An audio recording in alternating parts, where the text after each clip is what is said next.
Good morning to all of you. आज हम कक्षा 7th विषय हिंदी वसंत भाग 2 का हिमालय की बेटियां नामक पाठ पढ़ने जा रहे हैं। हिमालय की बेटियां पाठ के लेखक श्री नागार्जुन हैं। इस पाठ में लेखक ने हिमालय से निकलने वाली नदियों का वर्णन किया है। हिमालय से निकलने वाली नदियां गंगा, यमुना, सतलुज आदि नदियां मैदानी क्षेत्रों में अत्यंत शांत और गंभीर मीन्स गहन विचारों वाली लगती हैं। लेखक के मन में इन नदियों के प्रति अत्यंत श्रद्धा का भाव है। वह इनमें माँ, दादी, नानी, बुआ, मौसी को गोद की भांति डुबकियाँ लगाता है। लेखक ने इन नदियों को हिमालय की गोद में उछलते, कूदते और शोर मचाते हुए देखा है, किंतु जब ये मैदानी भागों में पहुंचती हैं तो ये हंसना, खेलना, कूदना न जाने इनका कहाँ गायब हो जाता है। लेखक हिमालय की बेटियों की बाल लीला से अत्यंत प्रभावित है।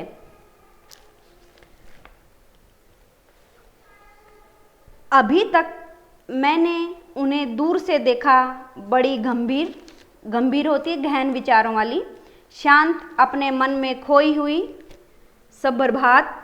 सब्रभात होती है, उत्तेजित करना किसी चीज को, महिला की भांति वे प्रतीत होती थी। उनके प्रति मेरे दिल में आदर और श्रद्धा के भाव थे। माँ और दादी, मौसी और मामी की गोद की तरह उनकी धारा में डुबकी लगाया करता, परंतु इस बार जब मैं हिमालय के कंधे पर चढ़ा तो वे कुछ और रूप में सामने थी। मैं हैरान था कि यही दुबली पतली गंगा, यही यमुना, यही सतलुज समतल मैदानों में उतरकर विशाल कैसे हो जाती हैं। इनका उछलना और कूदना, खिलखिलाकर लगातार हंसते जाना, इनका यही भाव भंगी, इनका यही उल्लास कहाँ गायब हो जाता है। मीन जब ये समतल भागों में आती हैं तो इनका हंसना खेलना पता नहीं कहाँ गायब हो जाता है।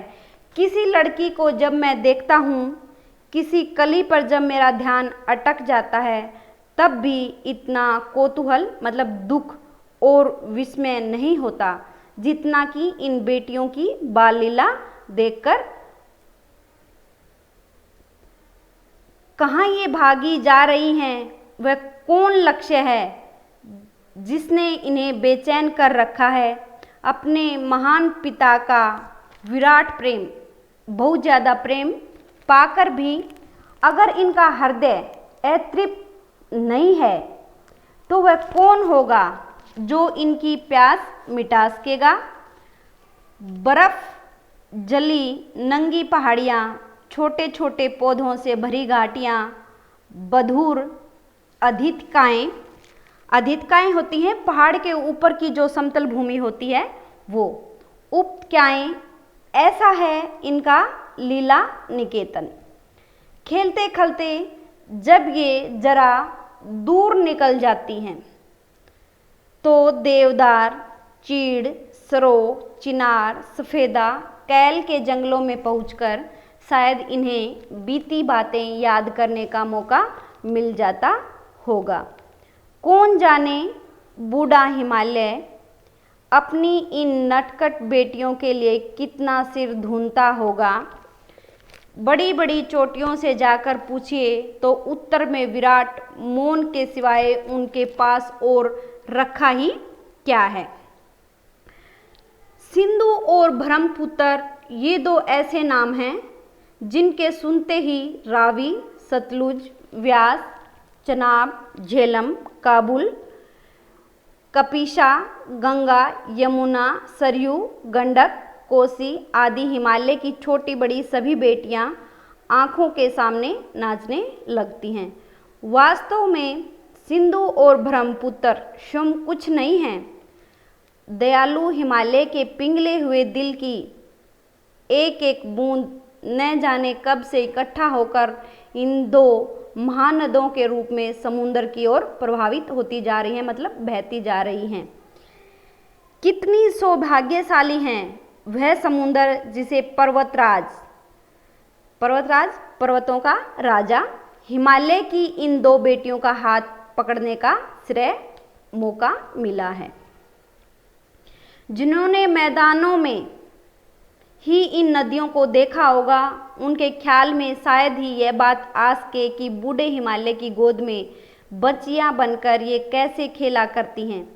माँ बाप की गोद में नंग धड़ंग होकर खेलने वाली इन बालिकाओं का रूपी पहाड़ी आदमियों के लिए आकर्षक भले न हो, लेकिन मुझे तो ऐसा लुभावना प्रतीत हुआ वह रूप कि हिमालय को ससुर और समुद्र को उसका दामाद कहने में कुछ झिझक नहीं होती होगी।